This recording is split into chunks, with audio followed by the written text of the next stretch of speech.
দুই মহাদেশে চলছে দুই যুদ্ধ। এশিয়ায় যুক্তরাষ্ট্র হামলা চালাচ্ছে ইরানে, ইউরোপে রাশিয়া আক্রমণ চালাচ্ছে ইউক্রেনে।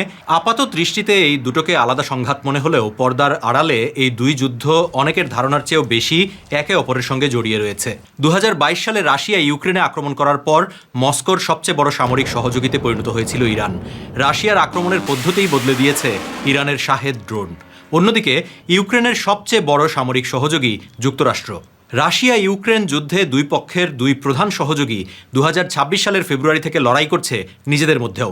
Iran started getting involved with Russia with supporting, sending Shahed drones and sending technologies that Russians improved it and made it better and sold it back to the Iranians.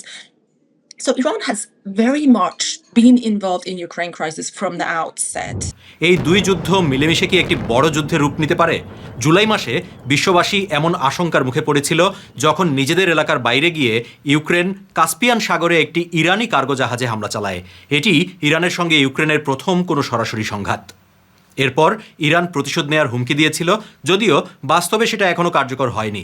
ইউক্রেনের পররাষ্ট্রমন্ত্রী সামাজিক মাধ্যমে বলেছিলেন, তেহরানের শাসক গোষ্ঠী ইউক্রেনের বিরুদ্ধে রুশ আগ্রাসনের প্রত্যক্ষ সহযোগী।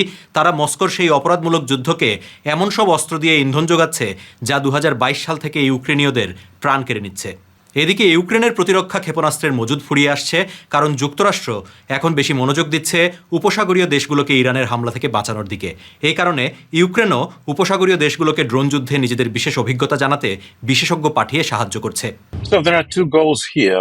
One is to promote Ukrainian technology, to find new markets, to get more interceptor missiles for US-made Patriot air defense systems, which Ukraine is critically dependent on, especially these days when Russia has intensified its attacks on Ukrainian civilian infrastructure. এর বাইরেও রয়েছে তেল এবং নিষেধাজ্ঞা।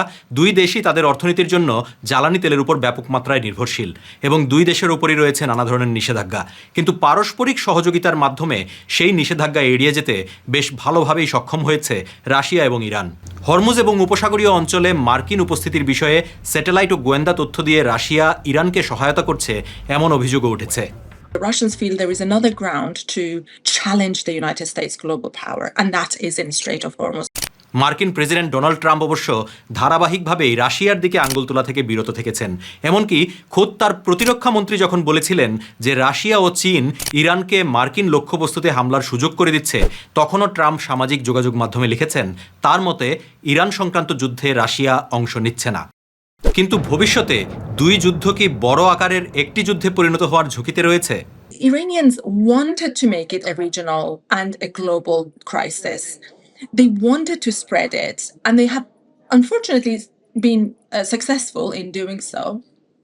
Now, from here onwards, where are we heading is really, I think, unclear to everybody. পরের ভিডিওতে কোন বিষয়ে জানতে চান জানাতে পারেন মন্তব্যে। আপনার প্রশ্ন আমাদের 3 মিনিটের উত্তর।